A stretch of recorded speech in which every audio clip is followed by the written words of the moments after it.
Hello everyone, welcome back. तो आज जो हम टॉपिक लेकर आए हैं, ये टॉपिक हमारा क्लास +1 में हमने चैप्टर अभी स्टार्ट किया हुआ है, elasticity of supply. Basically theory of supply start किया था, वो कंप्लीट कर लिया। इलास्टिसिटी ऑफ सप्लाई में हमने मेथड कर लिया है, एक न्यूमेरिकल प्रैक्टिस में भी कर लिया है। देन अगला जो टॉपिक बनता है हमारे पास, various degrees of elasticity of supply, जिसे यहाँ पर क्या लिखा हुआ है, 5 coefficient of price elasticity of supply, कि इलास्टिसिटी ऑफ सप्लाई कितनी कितनी होगी उसको डायग्राम में बनाकर दिखाना है। अगर ES 1 गिवन है तो डायग्राम कैसे बनेगा, ES <1 है तो क्या होगा, परफेक्टली इलास्टिक सप्लाई क्या होता है, परफेक्टली इन इलास्टिक सप्लाई क्या होता है। कई बार क्वेश्चन बन जाता है परफेक्टली इलास्टिक या इन इलास्टिक सप्लाई से, और क्वेश्चन ना भी बने तो हम जब लास्ट में माइक्रो इकोनॉमिक्स में प्राइस डिटर्मिनेशन करते हैं तो वहां पर change in supply, change in demand का टॉपिक जब आता है एक साथ, तो वहां पर हमें ये क्वेश्चन मिल जाता है कि सप्लाई इलास्टिक है और डिमांड बदल जाए तो प्राइस के ऊपर क्या इंपैक्ट पड़ेगा। इस तरीके के टॉपिक करने पड़ते हैं वहां पर। तो वो करना है तो हमें ये वाले टॉपिक जानने बहुत जरूरी है। तो देखो 5 डिग्रीज है, या ऐसा कह लो 5 कोफिशिएंट्स है। पहला यूनिटरी इलास्टिक, ES = 1। दूसरा इलास्टिक, इसको ग्रेटर देन यूनिटरी इलास्टिक बोलते हैं। ES जहां पर लिखा है इसको बोलते हैं greater than unitary, greater than unitary यानी कि एक से ज्यादा। और इन इलास्टिक जब बोलते हैं तो इसको बोलते हैं हम लेस देन यूनिटरी, एक से कम। And perfectly elastic when ES = infinity and perfectly inelastic when ES = 0। तो 1 by 1 सबको समझते हैं जरा हम। तो सबसे पहला आ गया हमारे पास यूनिटरी इलास्टिक।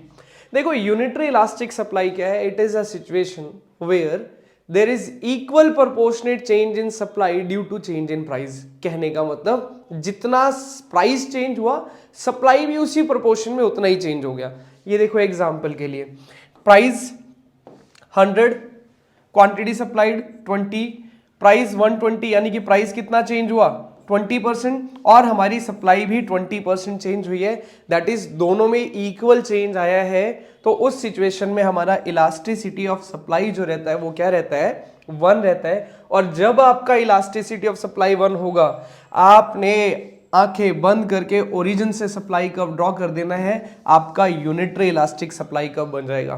तो यूनिटरी इलास्टिक सप्लाई क्या हुआ, when there is equal proportionate change in quantity supplied due to change in price. Price और क्वांटिटी सप्लाइड दोनों एक प्रोपोर्शन में चेंज हो रहे हैं। 20% प्राइस चेंज हुआ, 20% सप्लाई। ये इंक्रीज भी हो सकता है, डिक्रीज भी हो सकता है, बट प्रोपोर्शन दोनों का सेम। तो इसको बोलेंगे हम यूनिटरी इलास्टिक सप्लाई। सेकंड आता है हमारे पास इलास्टिक, या इसको बोलेंगे हम ग्रेटर देन यूनिटरी इलास्टिक। अब greater than unitary elastic supply क्या होता है, ये वो सिचुएशन है जहां पर प्राइस चेंज हुआ, सप्लाई प्राइस से ज्यादा चेंज हो रही है। क्वांटिटी सप्लाई क्या हो रही है, प्राइस से ज्यादा। फॉर एग्जांपल प्राइस देखो, यहां पर सेम एग्जांपल लिया है, थोड़ा सा चेंज किया है। प्राइस 100, क्वांटिटी सप्लाई 120, प्राइस में कितना चेंज आया 20%। क्वांटिटी सप्लाई 20 से 28 हो गया, कितना चेंज हो गया, दैट इज 40%। तो ऐसे में elasticity of supply is greater than 1। और जब ग्रेटर देन 1 होगा आपका सप्लाई, तो सप्लाई कर्व आपका कहां से डेरिवेट होगा, ये डेरिवेट होगा आपका y एक्सिस पर समवेयर। देखो क्या कहता है इलास्टिक सप्लाई में, if the percentage change in quantity supplied is greater than the percentage change in price. अगर आपका क्वांटिटी सप्लाइड ज्यादा चेंज हो रहा है एज कंपेयर टू प्राइस, उसको बोलते हैं हम ग्रेटर देन यूनिटरी या फिर इलास्टिक सप्लाई। नेक्स्ट आता है हमारे पास इन इलास्टिक या लेस देन यूनिटरी इलास्टिक। ये बिल्कुल अपोजिट सिचुएशन होगी उसकी। यहां पर क्या हुआ है देखो, प्राइस तो 20% इंक्रीज हुआ, बट क्वांटिटी सप्लाइड चेंज हुआ ओनली 10%। तो ऐसी सिचुएशन में क्या होता है, if percentage change in quantity supplied is less than the percentage change in price, यानी कि क्वांटिटी सप्लाइड चेंज तो हो रही है बट अगर हम कंपैरिजन करेंगे प्राइस से तो प्राइस ज़्यादा चेंज हो रहा है और सप्लाई थोड़ी चेंज हो रही है उसके कंपैरिजन में, तो उस सिचुएशन को हम बोलते हैं इनइलास्टिक या फिर लेस देन यूनिटरी इलास्टिक। और ऐसी सिचुएशन में आपका सप्लाई कर्व हमेशा कहाँ से निकलेगा? एक्स एक्सिस से निकलेगा। 3 बातें बताई मैंने आपको। पहला यूनिटरी इलास्टिक, तो जब यूनिटरी इलास्टिक होगा ओरिजिन से। दूसरा greater than elastic, greater than होगा तो वाई एक्सिस से। और लास्ट वन अभी जो हमने पढ़ा इनइलास्टिक लेस देन यूनिटरी, तो कहां से निकलेगा वो आपका एक्स एक्सिस से वो कर्व निकलता है।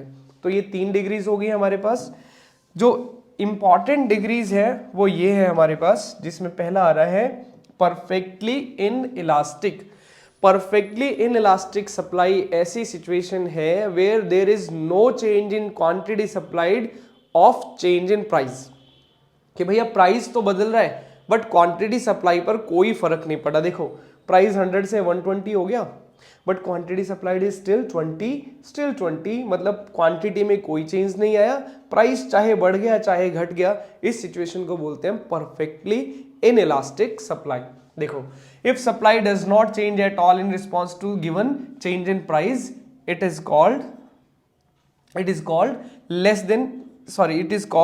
Perfectly inelastic supply. ऐसे में आपका सप्लाई कर्व क्या होगा? देखो प्राइस बढ़ता जा रहा है बट सप्लाई इज कांस्टेंट, तो supply curve is parallel to Y axis. जब आपका ES 0 होगा आपका सप्लाई कर्व क्या बनेगा? Parallel to Y axis. बस कुछ नहीं करना है जी, आपने ये ड्रॉ कर देना है। This is perfectly inelastic supply. Next is perfectly elastic supply. अब परफेक्टली इलास्टिक सप्लाई उससे अपोजिट सिचुएशन आ गई परफेक्टली इन इलास्टिक से। यहां पर क्या हो रहा है? देखो प्राइस आपका कांस्टेंट है बट सप्लाई इंक्रीज होगी कांस्टेंट प्राइस के ऊपर भी, तो इसको बोलेंगे हम परफेक्टली इलास्टिक। तो perfectly elastic supply is a situation where supply of a commodity increases even at constant price. Supply बढ़ती ही जा रही है।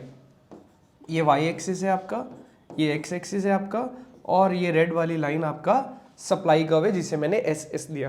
देखो if quantity supplied changes infinitely due to little change in price और नो चेंज इन प्राइस, उस situation को हम बोलेंगे परफेक्टली इलास्टिक सप्लाई। और ऐसे में आपका इलास्टिसिटी ऑफ सप्लाई जो आता है वो क्या आएगा? इन्फिनिटी आएगा। आप फॉर्मूला लगाकर देखेंगे आपका इन्फिनिटी ही आएगा। और इस सिचुएशन में जो सप्लाई कर्व होगा it is parallel to X axis. तो ये 5 डिग्रीज थी, आपको अच्छे से समझना है। ये इलास्टिक, परफेक्टली इन इलास्टिक आगे यूज जरूर होगा। होप आप सबको ये लेक्चर समझ में आया होगा। अगर वीडियो पसंद आया हो तो प्लीज़ लाइक, शेयर और सब्सक्राइब जरूर करें। Thank you very much.